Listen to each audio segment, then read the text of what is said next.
Hello friends, कैसे हैं आप सब। आइए दोस्तों, हम लोग पढ़ रहे हैं 12th क्लास की फिजिक्स। और दोस्तों अब चैप्टर स्टार्ट हो रहा है 7th, प्रत्यावर्ती धारा। तो आइए फ्रेंड्स, डाल लेते हैं चैप्टर नंबर 7 है फ्रेंड्स।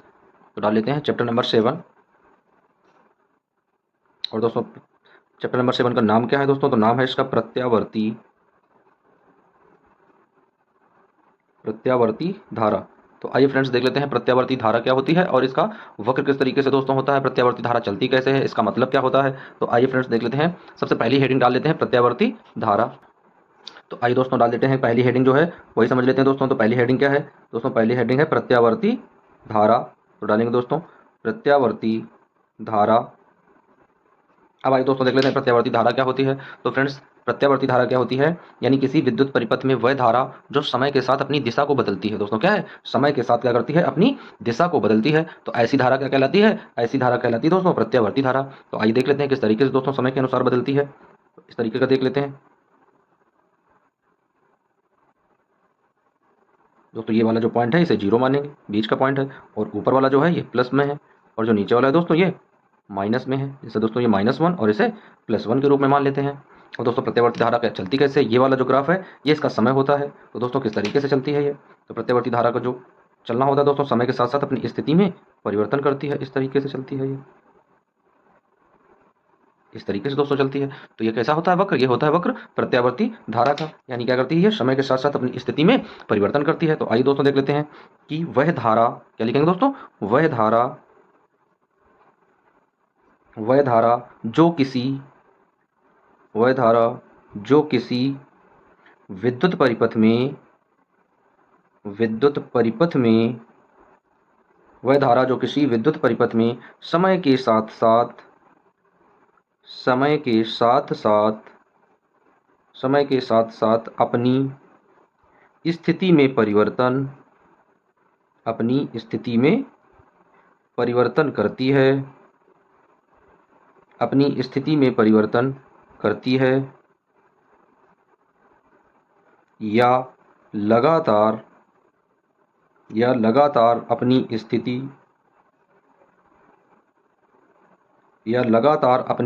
को बदलती रहती है लगातार अपनी स्थिति को बदलती रहती है। तो दोस्तों ऐसी धारा क्या कहलाती है? प्रत्यावर्ती धारा कहलाती है। स्थिति को लगातार बदलती रहती है। तो यह धारा प्रत्यावर्ती धारा कहलाती है। तो यह धारा प्रत्यावर्ती धारा कहलाती है। इसे एक जगह से दूसरी जगह बिना हानि के स्थानांतरित किया जा सकता है। बिना हानि के स्थानांतरित किया जा सकता है। इसे एक स्थान से दूसरे स्थान तक या एक जगह से दूसरी जगह तक बिना हानि के क्या करते हैं दोस्तों? स्थानांतरित कर सकते हैं। तो ऐसी धारा क्या कहलाती है? ऐसी धारा कहलाती है प्रत्यावर्ती धारा। भारत में 50 हर्ट्ज दोस्तों कैसी अपने यहाँ धारा आती है? 50 हर्ट्ज आवृत्ति की 50 हर्ट्ज आवृत्ति की प्रत्यावर्ती धारा घरों में प्रयोग की जाती है। घरों में प्रयोग की जाती है दोस्तों। जो घरों में धारा आती है वो कौन सी धारा है? प्रत्यावर्ती धारा है। और उसकी आवृत्ति कितनी होती है? 50 हर्ट्ज की आवृत्ति होती है। दोस्तों आवृत्ति का मतलब क्या होता है कि 50 हर्ट्ज की यदि आवृत्ति है तो वह 1 सेकेंड में अपनी दिशा को 50 बार बदलती है। दोस्तों थोड़ा समझने में आप लोगों को अजब सा लगेगा कि 1 सेकेंड में 50 बार कैसे बदल सकती है। तो दोस्तों विद्युत धारा का मान यही होता है, 1 सेकेंड में वह अपनी दिशा को 50 बार बदलती है। तो आइए दोस्तों इस पॉइंट को भी इसमें मेंशन कर लेते हैं। प्रत्यावर्ती धारा प्रत्यावर्ती धारा 1 सेकेंड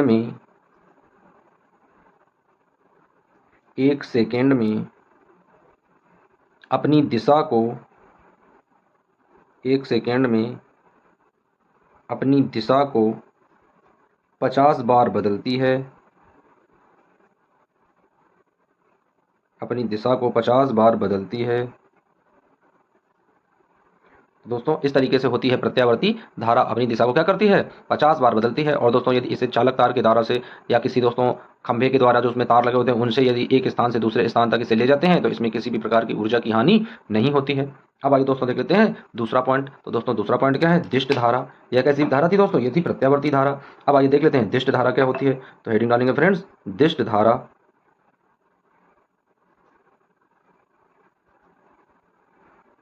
तो आइए दोस्तों देख लेते हैं दिष्ट धारा क्या होती है और इसे दोस्तों कैसे डिफाइन किया जाता है। तो फ्रेंड्स दिष्ट प्रत्यावर्ती धारा क्या होती है, जो समय के साथ अपनी दोस्तों क्या करती है, अपनी दिशा में परिवर्तन करती है। यानी समय के साथ साथ अपनी दिशा में भी परिवर्तन करती है, लगातार अपनी दिशा को बदलती रहती है। तो ऐसी धारा क्या कहलाती है, प्रत्यावर्ती धारा। अब दोस्तों उसी के अपोजिट है दिष्ट धारा। तो आइए देख लेते हैं दिष्ट धारा तो किस तरीके से होती है।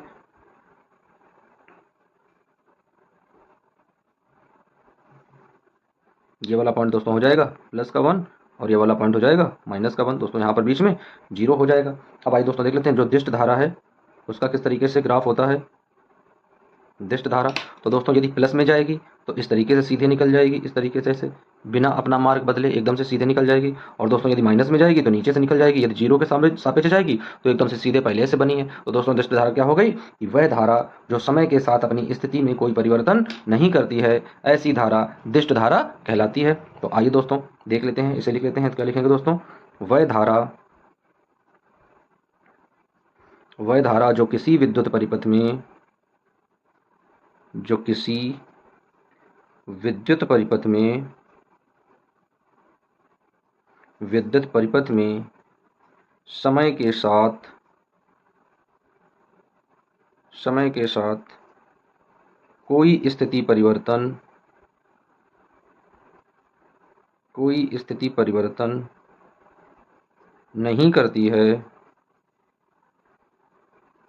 नहीं करती है, एक समान दिशा व चाल से, एक समान दिशा व समान चाल से चलती रहती है, ऐसी धारा, ऐसी धारा दिष्ट धारा, ऐसी धारा दिष्ट धारा कहलाती है। दोस्तों ऐसी धारा को क्या कहते हैं, तो ऐसी धारा कहलाती है दिष्ट धारा। यानी इसी को बोलते हैं डीसी करंट।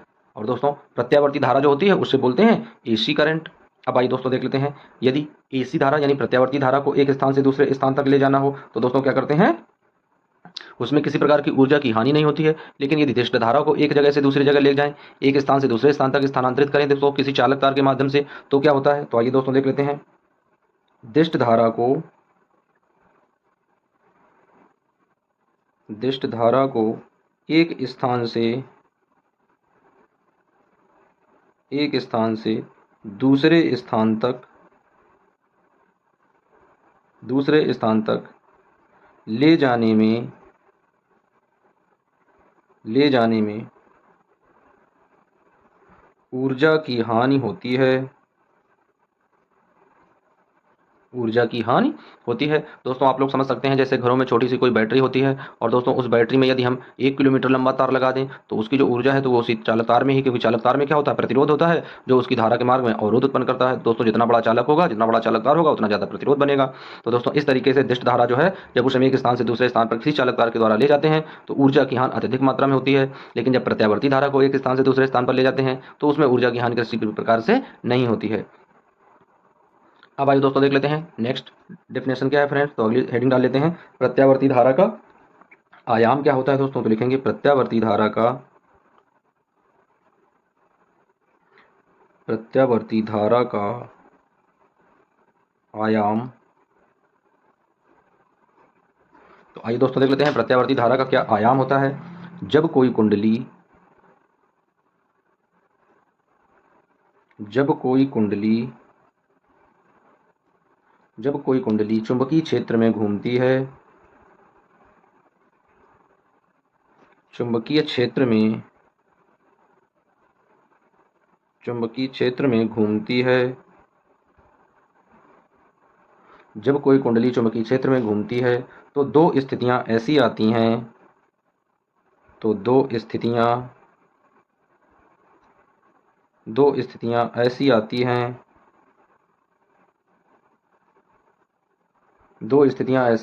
जिसमें परिपथ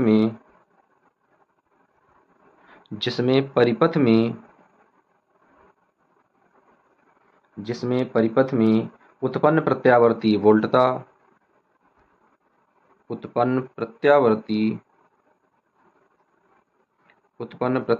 वोल्टता तथा प्रत्यावर्ती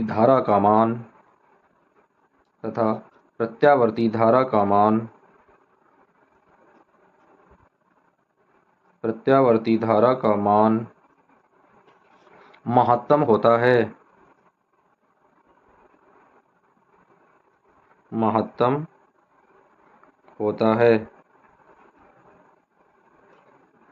प्रत्यावर्ती धारा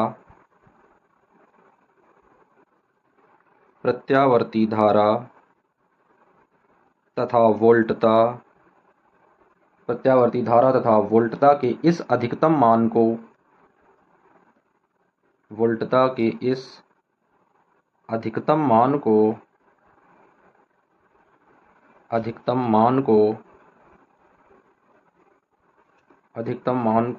प्रत्यावर्ती धारा का आयाम कहते हैं।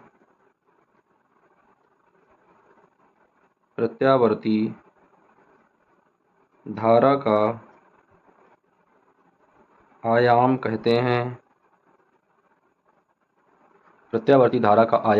कहते हैं। तो दोस्तों ये होता है प्रत्यावर्ती धारा का आयाम। अब आइए दोस्तों देख लेते हैं नेक्स्ट डेफिनेशन डाल लेते हैं फ्रेंड्स। तो अगली परिभाषा है प्रत्यावर्ती धारा की आवृत्ति क्या होती है। दोस्तों आवृत्ति की गणना कर लेते हैं। तो लिखेंगे फ्रेंड्स प्रत्यावर्ती धारा की आवृत्ति। तो आइए दोस्तों देख लेते हैं प्रत्यावर्ती धारा की क्या आवृत्ति होती है। दोस्तों किस तरीके से इसकी आवृत्ति होती है। 50 हर्ट्ज आती है दोस्तों। एक सेकेंड में क्या करती है 50 बार अपनी दिशा को बदलती है। दोस्तों क्या लिखेंगे प्रतिवर्ती धारा प्रत्येक सेकेंड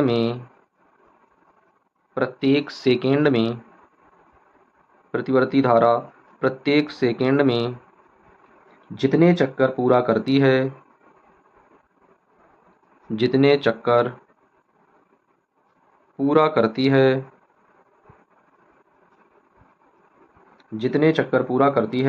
उसे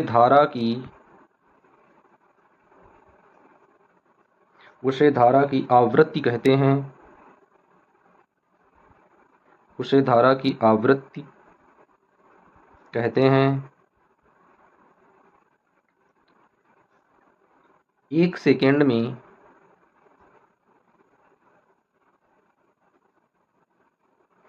सेकेंड में प्रतिवर्ती धारा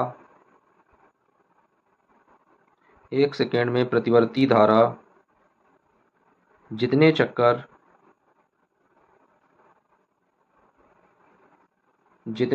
पूरा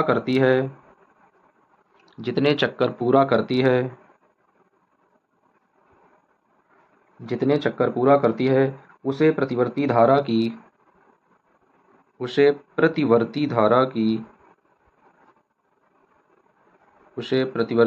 की आवृत्ति कहते हैं। इसे F से प्रदर्शित करते हैं।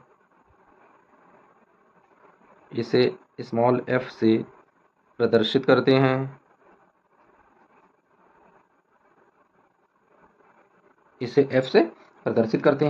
अब आइए दोस्तों देख लेते हैं माना प्रतिवर्ती धारा का आवर्तकाल।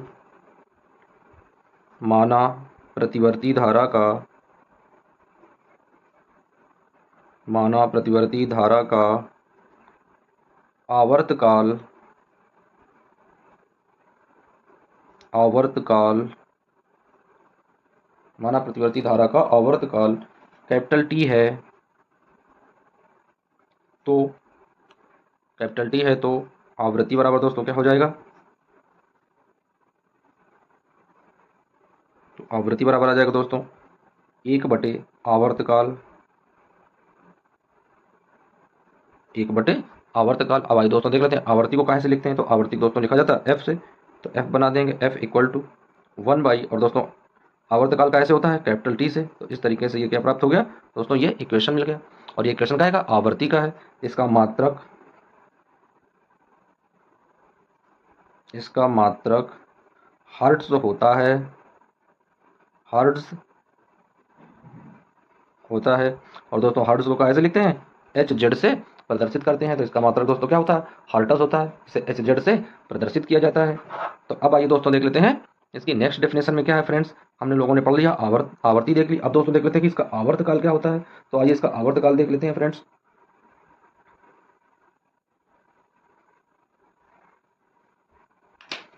तो आइए यहाँ पर डालेंगे फ्रेंड्स, नेक्स्ट डेफिनेशन है आवर्तकाल।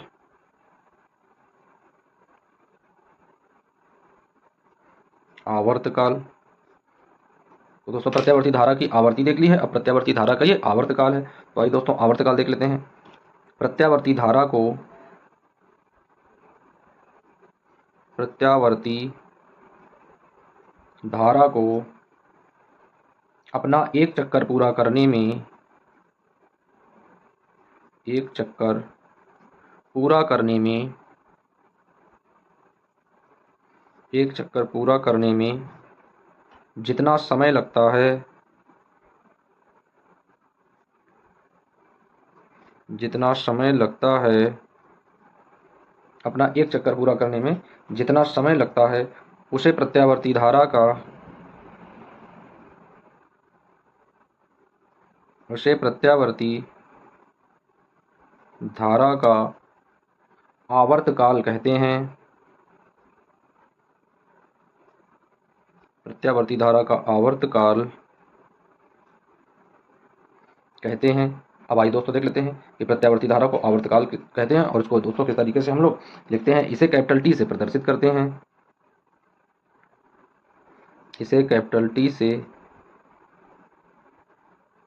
प्रदर्शित करते हैं। तो अब आइए फ्रेंड्स देख लेते हैं कैपिटल टी से इसे प्रदर्शित करते हैं।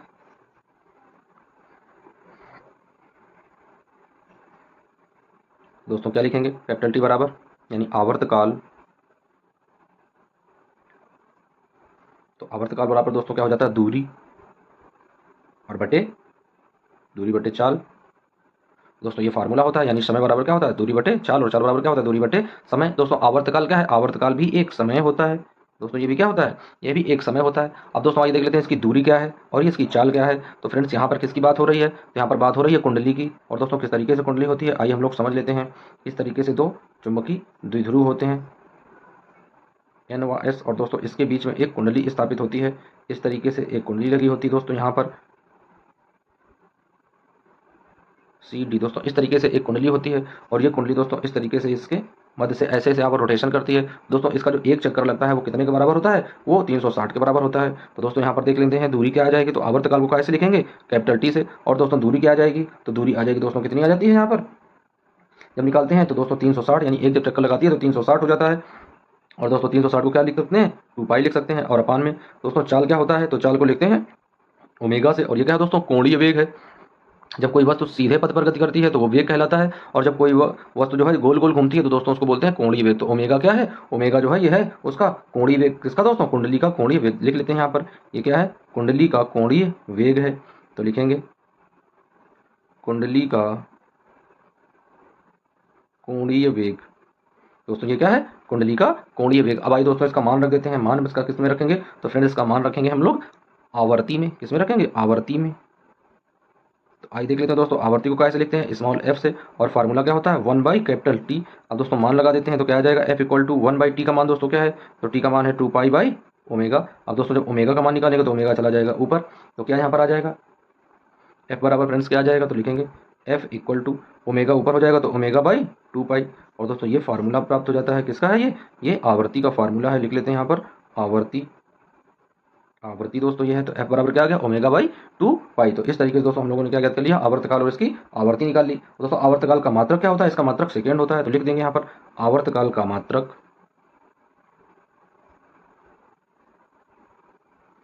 आवर्तकाल का मात्रक सेकेंड होता है। क्योंकि दोस्तों ये भी समय के समान होता है, सेकेंड होता है। और दोस्तों आवर्ती का मात्रक क्या होता है? आवर्ती का मात्रक आप लोगों को बता चुके हैं, क्या होता है? हर्ट्ज होता है दोस्तों, इसे हर्ट्ज बोलते हैं। तो दोस्तों इस तरीके से हम लोगों ने सीख लिया है कि प्रत्यावर्ती धारा क्या होती है, दिष्ट धारा क्या होती है, प्रत्यावर्ती धारा का आयाम क्या होता है, और दोस्तों प्रत्यावर्ती धारा की आवर्ती क्या होती है, उसका आवर्तकाल क्या होता है। अब आइए दोस्तों देख लेते हैं नेक्स्ट डिफिनेशन।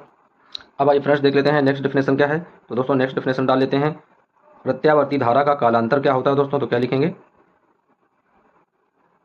प्रत्यावर्ती धारा का कालांतर। तो आइए दोस्तों देख लेते हैं प्रत्यावर्ती धारा का क्या कालांतर होता है और किस तरीके से ये दोस्तों कार्य करता है। तो आइए फ्रेंड्स देख लेते हैं प्रत्यावर्ती धारा का कालांतर। तो आइए इसमें दोस्तों लिख लेते हैं, क्या लिखेंगे? प्रत्यावर्ती धारा परिपथ में प्रत्यावर्ती धारा परिपथ में धारा परिपथ में धारा तथा विभवांतर धारा तथा विभवांतर धारा तथा विभवांतर जब एक साथ धारा तथा विभवांतर जब एक साथ अधिकतम और न्यूनतम मान प्राप्त करते हैं, अधिकतम और न्यूनतम मान प्राप्त करते हैं, अधिकतम और न्यूनतम मान प्राप्त करते हैं, अधिकतम और न्यूनतम मान दोस्तों क्या करते हैं? प्राप्त करते हैं। तो इनके बीच कालांतर शून्य होता है। तो इनके बीच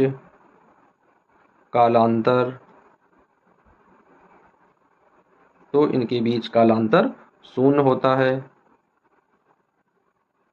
तो इनके बीच कालांतर दोस्तों जो है वो क्या होता है? शून्य होता है। आइए फ्रेंड्स समझ लेते हैं कि कालांतर कैसे शून्य होता है, क्या उसका फॉर्मेट होता है। तो दोस्तों इस तरीके से देख लेते हैं।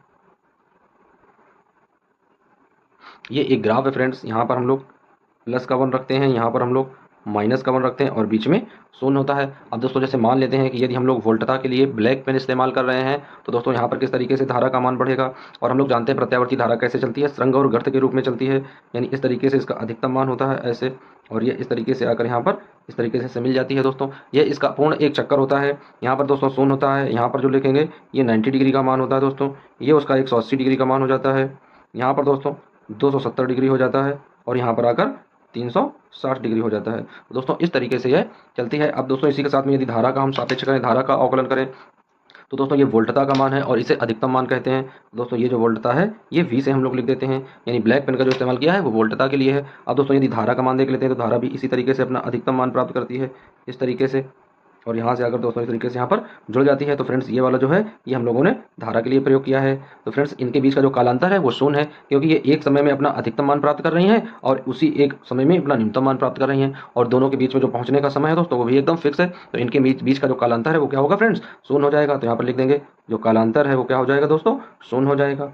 तो इस तरीके का जब कहीं डायग्राम होता है तो उसमें कालांतर बराबर क्या होता है? तो दोस्तों वहाँ पर कालांतर बराबर हो जाता है शून्य। तो इस तरह के डायग्राम में क्या हो जाएगा दोस्तों? कालांतर शून्य हो जाएगा। और यदि जब दोस्तों धारा अलग होगी, वोल्टता अलग होगी, तो उसमें कालांतर भी अलग आएगा। अब आइए इसका नेक्स्ट स्टेप देख लेते हैं फ्रेंड्स। आइए दोस्तों देख लेते हैं इसी के आगे का टॉपिक दोस्तों क्या है। इसी के विपरीत दोस्तों, उसी के आगे लिखेंगे हम लोग, क्या लिखेंगे? इसी के विपरीत, इसी के विपरीत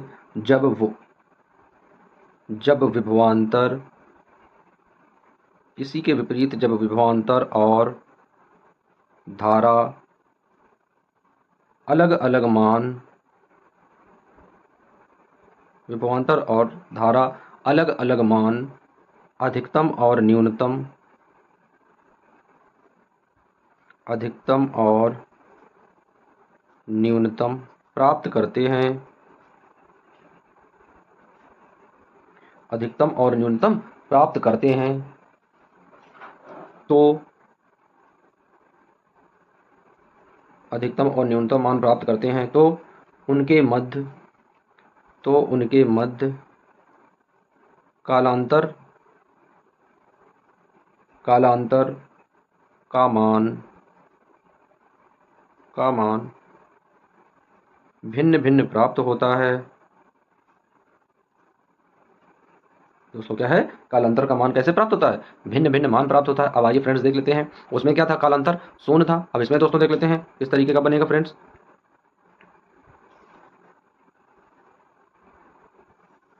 तो दोस्तों ये वाला जो पॉइंट है ये प्लस का रहता है, ये वाला जो पॉइंट है ये माइनस का रहता है, बीच में दोस्तों उदासीन है, शून्य है। अब सबसे पहले ब्लैक पेन का इस्तेमाल करेंगे दोस्तों वोल्टता के लिए, यानी विभवांतर के लिए। तो आइए देख लेते हैं किस तरीके से यहाँ जीरो से दोस्तों उठा है, तो इस तरीके से ऐसे उठा है और इस तरीके से जाकर यहाँ पर ऐसे इस तरीके से मिलेगा, ये इसका ग्राफ बनेगा दोस्तों इस तरीके का। अब आइए देख लेते हैं दोस्तों धारा का जब ग्राफ बनाएंगे इसी के अपोजिट, तो दोस्तों जब धारा का मान विभवांतर के मान से भिन्न भिन्न होगा, अलग होगा, तो दोस्तों किस तरह के ग्राफ बनेंगे। तो आइए देख लेते हैं इसमें किस तरीके के ग्राफ होते हैं दोस्तों, जब धारा और वोल्टता के मान में भिन्नता पाई जाती है। तो दोस्तों कहाँ से ये चीज़ें आगे हो जाती हैं, तो आइए देख लेते हैं। जैसे दोस्तों धारा का मान जब उठना है तो यहाँ से उठ जाएगा धारा का मान इस तरीके से। जब इनके कालांतर दोस्तों विपरीत होंगे तो किस तरीके से बनेंगे, इस तरीके से दोस्तों। अब यहाँ पर दोनों में क्या है, भिन्नता आ गई है दोस्तों, डिफरेंट आ गया है। तो इस तरीके से यहाँ पर जो कालांतर है वो कुछ ना कुछ अलग अलग मानों में प्राप्त होंगे। तो आइए दोस्तों लिख लेते हैं, ये वाला जो हम लोगों ने ब्लैक पेन यूज किया है किसके लिए यूज किया दोस्तों, विभवांतर के लिए। और जो रेड वाला पेन हम लोगों ने यूज किया है किसके लिए किया दोस्तों, धारा के लिए। अब दोस्तों देख लेते हैं दोनों के बीच में क्या है, कालांतर जो है कुछ ना कुछ आया है। तो दोस्तों इस तरह की जब कंडीशन होती है तो उसमें कालांतर कोई ना कोई, कालांतर का कोई मान प्राप्त होता है। तो आइए दोस्तों देख लेते हैं, कालांतर का मान,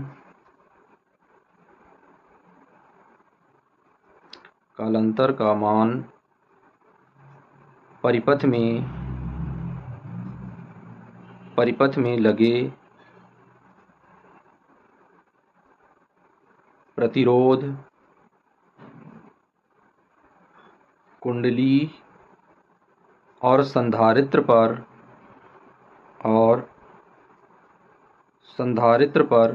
निर्भर करता है।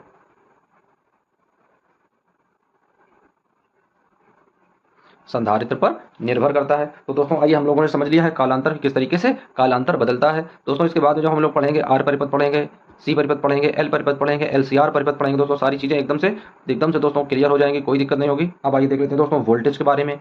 तो आइए देख लेते हैं दोस्तों नेक्स्ट डेफिनेशन क्या है, डाल लेते हैं दोस्तों यहाँ पर प्रत्यावर्ती वोल्टेज। तो यहाँ पर हेडिंग डालेंगे दोस्तों प्रत्यावर्ती वोल्टेज। आइए दोस्तों देख लेते हैं प्रत्यावर्ती वोल्टेज क्या होती है और ये किस तरीके से कार्यरत होती है दोस्तों, किस तरीके से कार्य करती है। तो आइए फ्रेंड्स देख लेते हैं, बहुत ही छोटी डेफिनेशन है। इस प्रकार का वोल्टेज, इस प्रकार का वोल्टेज जिसका मान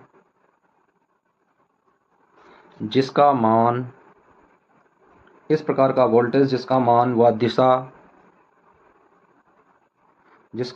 दिशा समय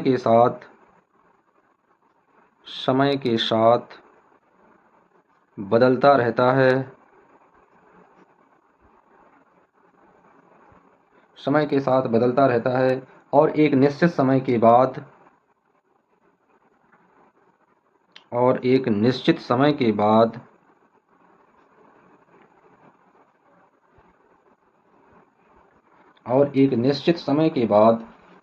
उसी मान व दिशा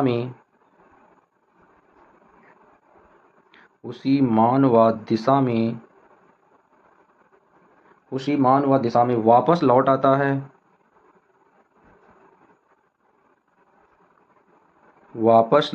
है, इस प्रकार के वोल्टेज को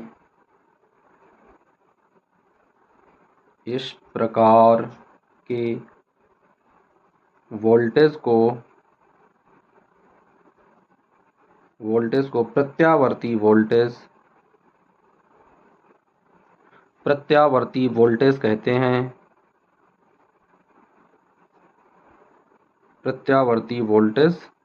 कहते हैं। तो दोस्तों ये होता है प्रत्यावर्ती वोल्टेज। आइए दोस्तों देख लेते हैं नेक्स्ट डेफिनेशन क्या है फ्रेंड्स। तो आइए डाल लेते हैं हेडिंग, प्रत्यावर्ती धारा परिपथ में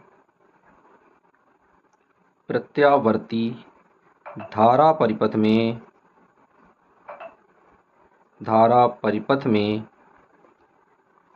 प्रवाह के लिए व्यंजक। तो आइए दोस्तों एक छोटा सा डेरिवेशन है, उस डेरिवेशन को हम लोग देख लेते हैं किस तरीके से हम लोग उस व्यंजक को ड्राइव करेंगे। तो आइए दोस्तों देख लेते हैं कैसे हम लोग व्यंजक को निकालेंगे। तो फ्रेंड्स यहाँ पर एक प्रत्यावर्ती धारा परिपथ बना लेते हैं किस तरीके से। तो दोस्तों यहाँ पर एक परिपथ बनाएंगे हम लोग इस तरीके से, इसमें परिपथ में ऐसे प्रतिरोध जोड़ देते हैं। दोस्तों हम लोग जानते हैं ये जो साइन होता है किसका होता है, प्रतिरोध का होता है। तो इस तरीके से दोस्तों यहाँ पर प्रतिरोध जोड़ देंगे। दोस्तों यहाँ पर क्या करेंगे, ये जो साइन होता है ये साइन होता है प्रत्यावर्ती धारा स्रोत का। दोस्तों इस तरीके से यहाँ पर प्रत्यावर्ती धारा स्रोत लगा देंगे और इस तरीके से दोस्तों ये परिपथ बन जाएगा। जहाँ से दोस्तों प्रत्यावर्ती धारा स्रोत होती है वहाँ पर क्या हो जाता है, वहाँ पर इसका मान दोस्तों क्या होता है, लिखते हैं हम लोग, लिखेंगे ई बराबर ई नॉट साइन ओमेगा टी। दोस्तों ये इसका व्यंजक होता है, ये मान होता है। दोस्तों यहाँ से धारा निकलती है इस तरीके से और ये आकर ये जो प्रतिरोध है दोस्तों आर प्रतिरोध इसमें होते हुए इस तरीके से वक्र को पूरा करती है। तो आइए दोस्तों देख लेते हैं इसका व्यंजक किस तरीके से निकालेंगे। दोस्तों मान लेते हैं कि माना प्रत्यावर्ती धारा परिपथ में प्रत्यावर्ती धारा परिपथ में लगी वोल्टता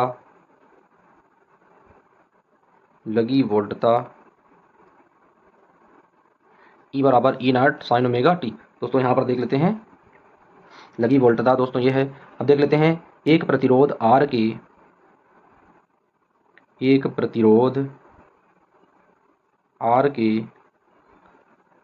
प्रत्यावर्ती धारा परिपथ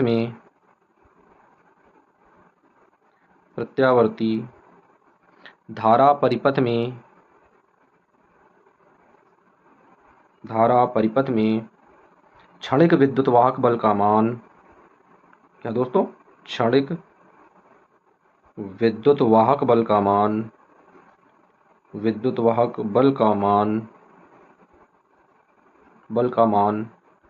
आइए दोस्तों देख लेते हैं विद्युत वाहक बल का क्या मान होता है।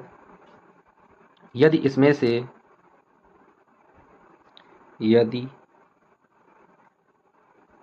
से उस समय प्रत्यावर्ती धारा का मान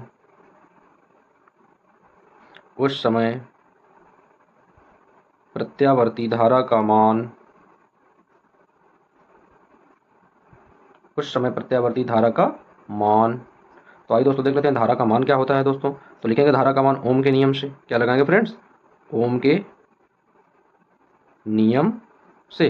तो आइए दोस्तों देख लेते हैं ओम का नियम क्या था, V बराबर आई आर। तो फ्रेंड्स जब I का मान निकालेंगे तो क्या आ जाएगा, I बराबर V अपॉन R, या V को दोस्तों कहाँ से लिखते हैं, E से लिख देते हैं। तो क्या आ जाएगा, I बराबर E अपॉन R। तो आइए दोस्तों मान रख लेते हैं। तो अब क्या आ जाएगा, लिखेंगे या, तो दोस्तों E का मान क्या आ जाएगा, जहाँ पे E लिखा है वहाँ पर I लिख देंगे दोस्तों। तो क्या आ जाएगा, I equal to E naught upon में R साइन ओमेगा टी।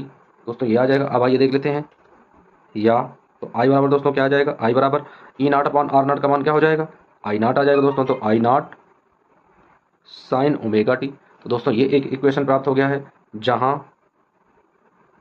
जहां I nought equal to E nought by are,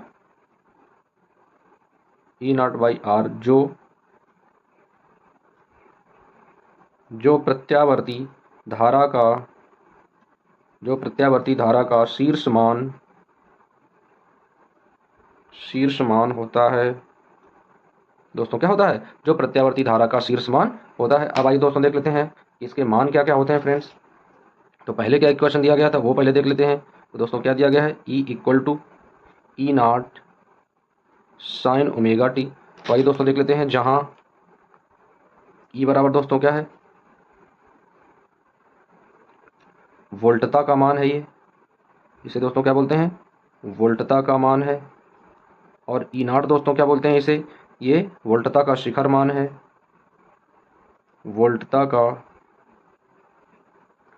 मान है, दोस्तों साइन क्या है, इसे दोस्तों कला बोलते हैं। दोस्तों साइन ओमेगा क्या है, कला है, और टी क्या है, समय है। तो दोस्तों इसी की तरीके से जो ये इक्वेशन प्राप्त हुआ है, आई कहाँ, ये दोस्तों आई जो है ये क्या है, ये प्रत्यावर्ती धारा है। आई नॉट दोस्तों क्या है, ये धारा का शिखर मान है। और साइन ओमेगा क्या है दोस्तों, ये उसकी कला दी गई है। तो दोस्तों इस तरीके से हम लोगों ने दोनों व्यंजकों को ज्ञात कर लिया है। आइए देख लेते हैं दोनों व्यंजक कौन कौन से प्राप्त हुए हैं। तो फ्रेंड्स पहला व्यंजक तो पहले हम लोग देख चुके हैं कि E equal to E not sine omega t, उसका दोस्तों I equal to I nought sine omega t. दोनों इक्वेशन दोस्तों समान हैं। ये वोल्टता का मान है, ये धारा का मान है, ये वोल्टता का शिखर मान है और ये धारा का शिखर मान है। तो दोस्तों इस तरीके से हम लोगों ने वोल्टता और धारा के शिखर मान में संबंध प्राप्त कर लिए और दोनों के इक्वेशन भी ज्ञात कर लिए। दोस्तों नेक्स्ट डिफिनेशन में नेक्स्ट क्लास में हम लोग पढ़ेंगे आर परिपथ क्या होता है, सी परिपथ क्या होता है और एल परिपथ क्या होता है। दोस्तों ये तीनों परिपथ बहुत ज़्यादा इंपॉर्टेंट है और दोस्तों प्रत्येक 1 या 2 साल के गैपिंग में दोस्तों जरूरी क्वेश्चन एग्जाम में पूछे जाते हैं। तो आप लोग उनको आसानी से अच्छे से दोस्तों तैयार करिएगा। मिलते हैं दोस्तों नेक्स्ट वीडियो में। जब तक के लिए दोस्तों बने रहिए चैनल और वीडियो के साथ में।